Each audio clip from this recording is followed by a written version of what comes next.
Hello friends, you are watching Neha Joshi and I am presenting Quarantine Knowledge Series number 2. In the last series, I have presented topic cosmic rays. Today's topic is really very interesting. The topic is why there are holes in the ozone layer are from the poles only and not from the any other area on the earth. Do you understand the topic? Why the holes in the ozone layer are observed only from the polar area and not from the other region.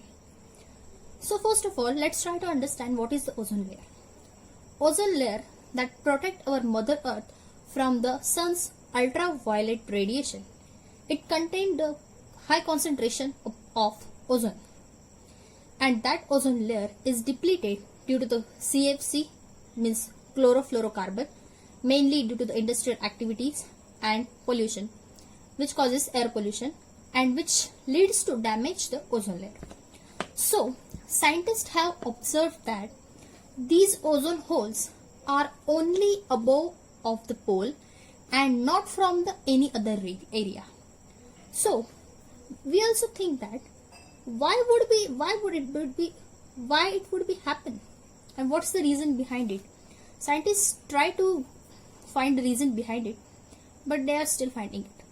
So let's see what they are thinking about it.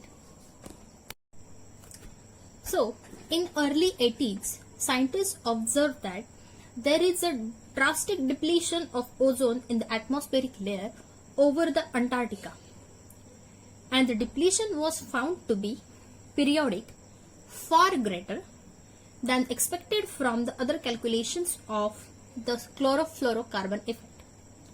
So the question arises, was this a natural climatic variation, or was it a chemical decomposition brought by the mankind? Scientists are thinking about these questions.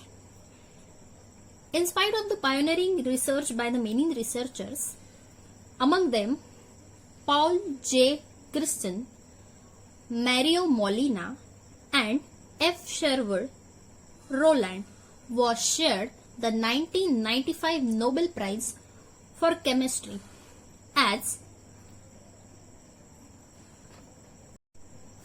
still mystery was not fully understood. It has been proven that ozone layer depletion is caused chiefly by ozone reacting chemically with bromine, chlorine, which are released from the industrially manufactured gases. But the rapid depletion of the ozone layer over Antarctica could not be explained by the transport process or by gas chemical reactions, as there is no living mankind, there is no vehicles, there is no industries. So how this reaction is happening? According to the information from the Nobel Foundation of the Royal Swedish Academy, an alternative mechanism must exist which could accelerate the decomposition of the ozone. In fact, scientists have identified this mechanism as a chemical reaction on the surface of the cloud particles in the atmosphere or in the stratosphere. So, thus, the Antarctic ozone depletion appears to be connected with the extremely low temperature, and which leads to the condensation of the water and nitric acid to form the polar stratospheric cloud, which also called as the PSCs. The ozone decomposition chemical reactions are greatly reinforced by the presence of these cloud particles. This understanding itself has led to the exciting new branch of the atmospheric chemistry called as heterogeneous chemical reactions on the particle surface. This is all about we have got in this ozone layer above the Antarctic and Arctic region. So if you guys have any question regarding to this, just Google all this question. You can find any information. Let me know also. Also find it on YouTube. Thank you for the watching. Keep watching next videos. Bye bye.